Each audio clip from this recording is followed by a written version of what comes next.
시국에 대한 개혁신당의 입장을 말씀드리겠습니다. 존경하는 국민의힘 의원 여러분, 마음이 무겁지 않으십니까? 매일 반복되는 혼란 속에서 국민들의 실망과 분노를 마주할 때 정치인으로서 느끼는 무력감과 고뇌가 없을 리 없습니다. 그러나 지금 우리에게는 선택의 기로가 있습니다. 침묵으로 상황을 방조할 것인가, 아니면 새로운 길을 모색할 것인가.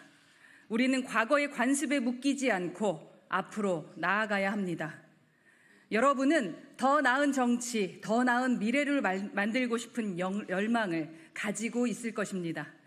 개혁신당은 바로 그 용기를 기다리고 있습니다. 오늘의 상황은 국민의힘 안에서도 많은 분들이 답답함을 느끼고 있을 것입니다. 의인 10명이 없어서 멸망한 소돔과 고모라처럼 지금의 국민의힘에는 의인 한 명도 보이지 않습니다. 그러나 여러분의 가슴 속에는 정의와 책임감을 지닌 한 사람의 용기가 숨어 있을 것이라 믿습니다. 그 용기를 지금 꺼내십시오. 변화는 언제나 작은 용기에서 시작됩니다. 하지만 이제는 침묵과 방관의 시간은 끝났습니다. 대통령이 국회 개원식에 이어 시정연설마저 총리에게 맡겼습니다. 이는 국민에 대한 무례이자 대통령으로서의 책무를 포기한 선언입니다.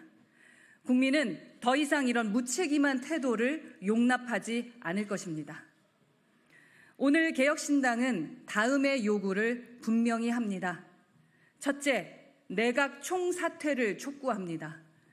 현재 내각은 대통령의 방패막이 역할에 그치고 있습니다. 이는 국민의 신뢰를 배신하는 행위입니다. 내각이 전면 사퇴하여 국정 쇄신의 단호한 의지를 보이십시오. 둘째, 대통령은 직접 사과해야 합니다. 대통령은 숨지 말고 진실을 국민 앞에서 밝혀야 합니다. 더 이상 대변인이나 관계자를 통한 해명으로 국민의 인내심을 시험하지 마십시오. 셋째, 김건희 여사 특검을 즉각 실시하십시오. 김 여사의 대외 활동 중단은 문제를 해결하지 못합니다. 국민은 진실을 원합니다. 김건희 여사는 수사를 받고 법적 심판을 받아야 합니다. 넷째, 임기 단축 개헌을 제언합니다.